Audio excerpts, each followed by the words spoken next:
On va partir en région. Oui, et c'est vous j'y qui vais vous y direct. collez.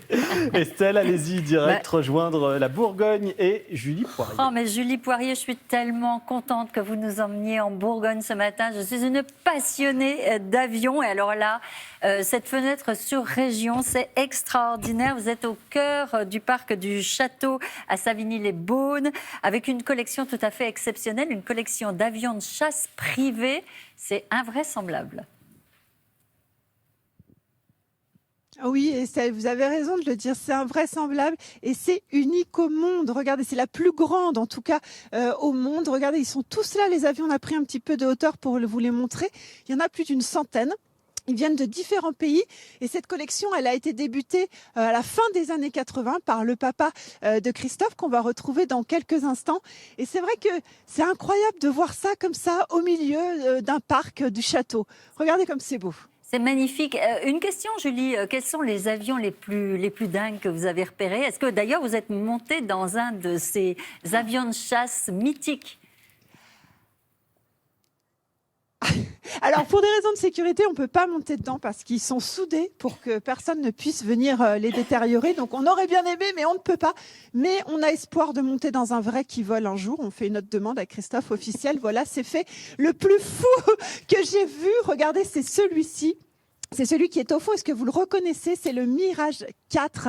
Et son histoire est incroyable à celui-ci, Christophe, quand même. Il faut savoir que pendant quelques décennies, cet avion assurait la dissuasion nucléaire en France et de l'Europe avec à son bord une bombe nucléaire accrochée en dessous. Il tournait, en permanence toute la journée sur des grandes missions pour assurer la dissuasion nucléaire.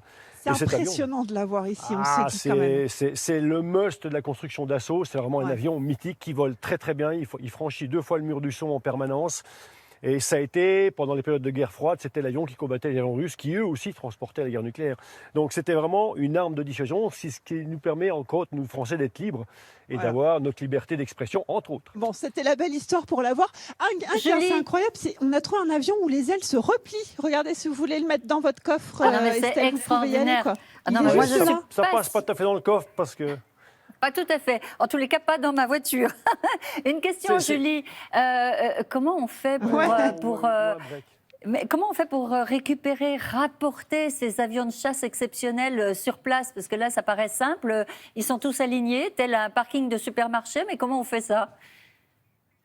Alors, on les met pas dans le coffre de sa voiture, on les met dans le coffre, on les met sur la remorque du camion quand même. Sur un camion. Quand on ramène un petit comme ça, c'est quoi ça? C'est un Fouga, c'est facile ça. C'est un petit Fouga Magistère, c'est dans les plus faciles à ramener parce que c'est très étroit, très court, les ailes se démontent très bien.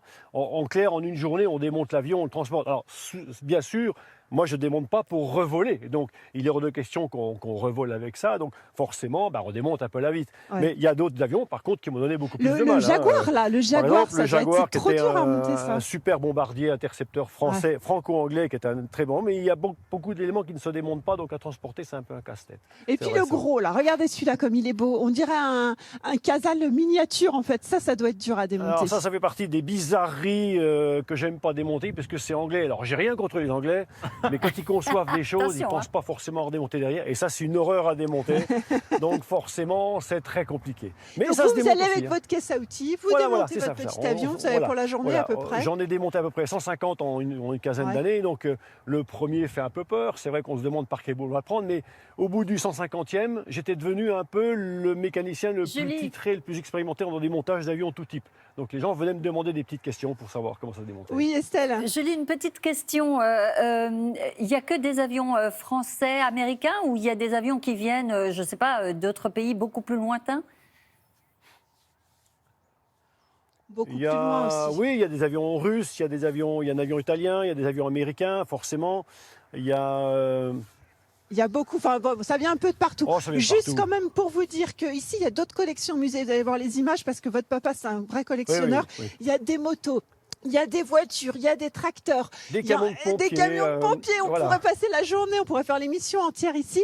Et là, il y a un projet parce que vous voyez, les avions, ils sont en train de se détériorer. Donc, on voudrait construire un grand hall pour pouvoir les accueillir. Un Donc, hangar si vous voulez, géant. vous pouvez acheter un avion pour nous aider, Voilà. Estelle. J'adore. Ouais, c'est ça. Franchement, j'adore les avions. Merci beaucoup, Julie, pour cette découverte. Merci à votre invité pour cette découverte exceptionnelle. Je rappelle que c'est une collection unique au monde. Et nous, en attendant, on va Et les boire que- Estelle et Adrien, vous n'êtes pas là, mais nous, on va les déguster un petit verre de Il ne blanc s'arrête avec plus. parcimonie qui n'a pas pu venir avec modération. Bon, je vois que le programme est tout inscrit.